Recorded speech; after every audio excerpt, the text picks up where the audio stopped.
आज हम करेंगे बेटा एमसीक्यू सेल ऑर्गेनलीज के। तो फर्स्ट क्वेश्चन क्या है हमारा, which organelle is responsible for protein synthesis. Protein synthesis के लिए कौन सी ऑर्गेनली रिस्पॉन्सिबल होती है? तो फर्स्ट ऑप्शन है न्यूक्लियस। क्या न्यूक्लियस में प्रोटीन सिंथेसिस होती है? न्यूक्लियस कहाँ पे प्रेजेंट होता है? Centre of cell. न्यूक्लियस कहाँ पे प्रेजेंट होता है? सेल के सेंटर में। और राइबोसोम, राइबोसोम क्या होते हैं? प्रोटीन फैक्ट्री भी बोलते हैं इनको। राइबोसोम्स को और क्या बोलते हैं बेटा? Protein factory. प्रोटीन फैक्ट्री दो टाइप के होते हैं, 70S और 80S।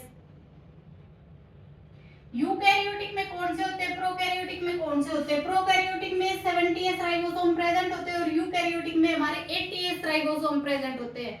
बट जो माइटोकॉन्ड्रिया होता है और जो क्लोरोप्लास्ट होते हैं यूकैरियोट्स में, उनमें कौन से होते हैं? हमारे 70S राइबोसोम्स। तो आंसर क्या आ जाएगा इसका? राइबोसोम। राइबोसोम में क्या होते हैं? हमारी प्रोटीन की सिंथेसिस। ठीक है। माइटोकॉन्ड्रिया, माइटोकॉन्ड्रिया को क्या बोलते हैं? Power house of the cell. और क्या है माइटोकॉन्ड्रिया? एंडोसिम्बायोन्ट। गोल्जी एपरेटस में क्या होता है? पैकेजिंग होती है। ठीक है। तो इसका आंसर क्या आ जाएगा? Ribosome. Which organelle is responsible for protein synthesis? Ribosome. ठीक है। नेक्स्ट क्वेश्चन है बेटा, the site of lipid synthesis in a cell is. The site of lipid synthesis in a cell is. कौन सी साइट पे लिपिड की synthesis होती है? Golgi apparatus, SCR, RER, lysosome. Golgi apparatus में क्या होती है? पैकिंग होती है, ट्रांसपोर्ट होता है। Smooth endoplasmic reticulum, smooth endoplasmic reticulum में क्या होता है? लिपिड और स्टीरॉइड की सिंथेसिस होती है। किसमें होती है? स्मूथ एंडोप्लाज्मिक रेटिकुलम में। रफ एंडोप्लाज्मिक में राइबोसोम की सिंथेसिस होती है। लाइसोसोम्स को और क्या बोलते हैं बेटा? Suicidal bags. ठीक है। सुसाइडल बैग्स किसको बोलते हैं? लाइसोसोम्स को। तो इसका आंसर क्या आ जाएगा? Smooth endoplasmic reticulum. ठीक है। उसके बाद नेक्स्ट क्वेश्चन है, which of the following organelles containing digestive enzymes. Digestive enzymes कौन सी ऑर्गेनली में होते हैं हमारे? Digestive enzymes ribosome, lysosome, peroxisome और माइटोकॉन्ड्रिया। सुसाइडल बैग्स किसको बोलते हैं? लाइसोसोम को। लाइसोसोम में कौन से होते हैं हमारे? डाइजेस्टिव एंजाइम्स होते हैं। हाइड्रोलिटिक एंजाइम्स इनको बोलते हैं। जो हाइड्रोलिटिक एंजाइम होते हैं वो क्या करते हैं हमारे? जो हाइड्रोलिटिक एंजाइम होते हैं वो लाइपेज को भी डाइजेस्ट कर लेते हैं, वो प्रोटीज को भी डाइजेस्ट कर लेते हैं, वो अमाइलेज को भी डाइजेस्ट कर लेते हैं। इसकी वजह से इसको क्या बोलते हैं? Suicidal bags. और डाइजेस्टिव एंजाइम्स किसमें होते हैं? लाइसोसोम में। नेक्स्ट है बेटा, which organelle is responsible for photosynthesis in plant cell. Plant cell में फोटोसिंथेसिस के लिए कौन सी ऑर्गेनली रिस्पॉन्सिबल होती है? Option number 1 mitochondria. माइटोकॉन्ड्रिया तो क्या होता है? Power house of the cell.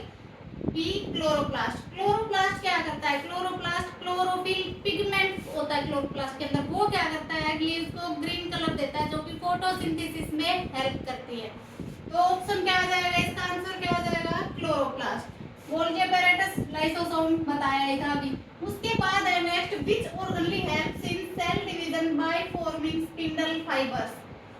कौन सी ऐसी ऑर्गेनली है जो सेल डिवीजन में हेल्प करती है? कौन सी ऐसी ऑर्गेनली है जो सेल डिवीजन में हेल्प करती है? Option number 1 mitochondria, centriole, lysosome, ribosome. सबको पता बेटा सेंट्रियोल। और सेंट्रोसोम्स क्या है हमारे? सेंट्रोसोम्स वो होते हैं बेटा जो यूकैरियोटिक सेल्स का एक्सेप्शन है।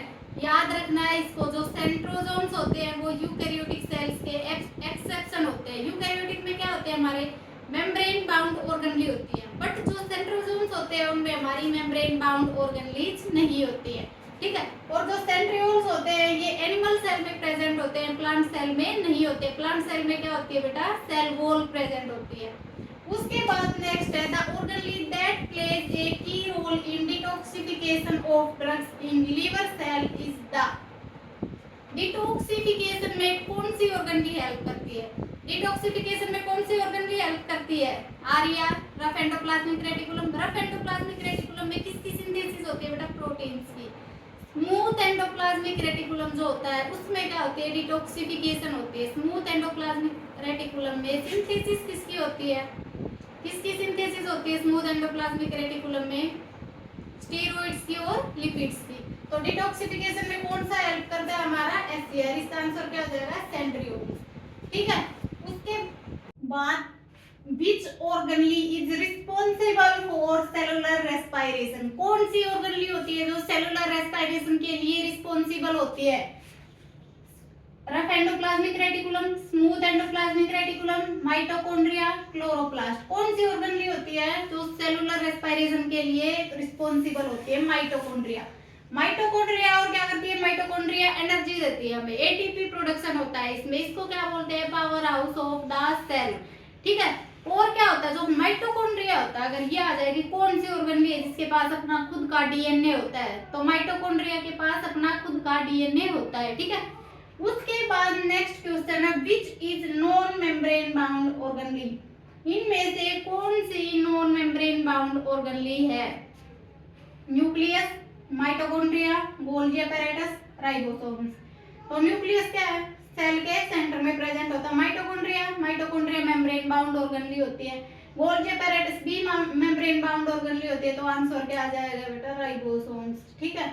उसके बाद नेक्स्ट क्वेश्चन है, जो वैक्यूल्स की मेम्ब्रेन होती है, membrane of vacuoles is made up of, vacuole की जो मेम्ब्रेन होती है वो किसकी बनी हुई होती है? Cellulose, chitin, tonoplast, pectin. Cellulose किसमें होता है? प्लांट सेल में। प्लांट की जो सेल वॉल होती है वो, काइटिन फंजाई की, टोनोप्लास्ट वैक्यूल्स की। तो इसका आंसर क्या आ जाएगा? टोनोप्लास्ट। ठीक है। उसके बाद है कि ये आ जाएगी, एल्गी की सेल वॉल किससे बनी हुई होती है? प्लांट की सेल वॉल किससे बनी है? फंजाई की सेल वॉल किससे बनी है? तो ये इस टाइप के क्वेश्चन और आ सकते हैं इसमें। ठीक है। उसके बाद है, which of the following is not the part of cytoskeleton, cytoskeleton का पार्ट कौन सा नहीं है इनमें से? तो साइटोस्केलेटन क्या होता है? Skeleton of cells. ये आ जाए कि साइटोस्केलेटन किससे बना हुआ होता है? प्रोटीन से, लिपिड से, फैट से, किससे बना हुआ होता है? माइन्यूट प्रोटीन से मिलकर बना हुआ होता है साइटोस्केलेटन। ठीक है। अगर ये आ जाए कि साइटोस्केलेटन का पार्ट कौन सा नहीं है? माइक्रोट्यूब्यूल होता है, माइक्रोफिलामेंट भी साइटोस्केलेटन का पार्ट होता है, इंटरमीडिएट फिलामेंट भी होता है। तो ऑप्शन क्या आ जाएगा इसका? माइक्रोफिब्रिल। देखो माइक्रोट्यूब्यूल में क्या था? माइक्रोट्यूब्यूल में ऐसे ऐसे ऐसे ऐसे हम 13 ऐसे मार्कर जोड़ के बना लेते हैं, वो क्या होता है? होलो होता है अंदर से। कितने होते हैं? 30। ठीक है। प्रोटीन्स कौन से होते हैं माइक्रोट्यूब्यूल में? ट्यूब्यूलिन। उसके बाद माइक्रोफिलामेंट में ऐसे रोड लाइक स्ट्रक्चर होता है माइक्रोफिलामेंट में, ये सॉलिड होते हैं, ये भी अनब्रांच्ड होते हैं। उसके बाद आता है इंटरमीडिएट फिलामेंट। इंटरमीडिएट फिलामेंट किसमें हेल्प करते हैं? पैकेजिंग में। तो आंसर क्या आ जाएगा हमारा? माइक्रोफिब्रिल। उसके बाद नेक्स्ट है, bacterial flagellum not composed of, bacterial flagella में इनमें से कौन सा नहीं होता है? Basal body, hook, filament. ये तीनों क्या हमारे बैक्टीरियल फ्लैजिलम के पार्ट है। जो बैक्टीरियल फ्लैजिलम होता है उसमें कौन सा प्रोटीन होता है? फ्लैजिलिन प्रोटीन होता है। पार्ट कौन कौन से होते हैं उसके? बेसल बॉडी, हुक और फिलामेंट। तो आंसर इसका क्या आ जाएगा? एक्सोनियम। ठीक है। उसके बाद है, पोलिजोम्स आर फॉर्म्ड बाय, पोलिजोम्स कैसे बनते हैं? पोलिजोम्स कब बनते हैं बेटा? जब बहुत सारी राइबोसोम्स की यूनिट जाके एक सिंगल एमआरएनए से बाइंड हो जाए तो उसको क्या बोलते हैं? पोलिजोम्स या पोलीराइबोसोम्स भी बोल देते हैं उनको। ठीक है। उसके बाद है, cilia and flagella are formed in, cilia and flagella are formed in. Cilia और फ्लैजिला किसमें हेल्प करते हैं? सीलिया और फ्लैजिला लोकोमोटरी ऑर्गन्स होते हैं, लोकोमोशन में हेल्प करते हैं। तो जो सीलिया होता है, सीलिया ओनली यूकैरियोट्स में प्रेजेंट होता है और फ्लैजिला प्रोकैरियोटिक और यूकैरियोटिक दोनों सेल्स में प्रेजेंट होता है। बट जो फंक्शन होता है फ्लैजिला का दोनों में वो अलग अलग होता है। ठीक है। तो ये बनते कहाँ पे हैं? ये नहीं पूछा है कि cilia and flagella are found in, cilia and flagella are formed in. तो ये कहाँ पे बनते हैं? सेंट्रियोल्स में। कहाँ पे बनते हैं? सेंट्रियोल्स में। सेंट्रियोल्स किसमें होते हैं? एनिमल सेल में। प्लांट सेल में सेंट्रियोल नहीं होते हैं। ठीक है। उसके बाद नेक्स्ट है बेटा, mitochondria is related to, mitochondria किससे रिलेटेड है? प्लास्टिड्स, प्रोकैरियोट्स, प्लाज्मिड और वायरसेस। प्लास्टिड्स, क्योंकि जो माइटोकॉन्ड्रिया और क्लोरोप्लास्ट होते हैं उनके पास अपना खुद का डीएनए होता है। ठीक है। वायरसेस क्या होते हैं? लिंक होता है लिविंग और नॉन लिविंग के बीच का, कनेक्टिंग लिंक होता है virus. Plasmid extra cellular DNA होता है, extra chromosomal DNA sorry. Prokaryotic old nucleus होता है, मेम्ब्रेन बाउंड ऑर्गेनिज्म में होते नहीं है। ट्रू न्यूक्लियस भी प्रोकैरियोट्स में नहीं होता है। ठीक है। उसके बाद नेक्स्ट है which organelle has electron transport chain system. Electron transport chain system कौन सी ऑर्गेनली में होता है? Nucleolus, ribosomes, mitochondria, chloroplast. किसमें होता है? माइटोकॉन्ड्रिया। माइटोकॉन्ड्रिया की जो आउटर वॉल होती है उसमें होता है इलेक्ट्रॉन ट्रांसपोर्ट चेन सिस्टम। ठीक है, ये बेटा कुछ क्वेश्चंस थे सेल बायोलॉजी के, सेल ऑर्गेनलीज के। कल से हम नेक्स्ट स्टार्ट करेंगे cell cycle and cell division.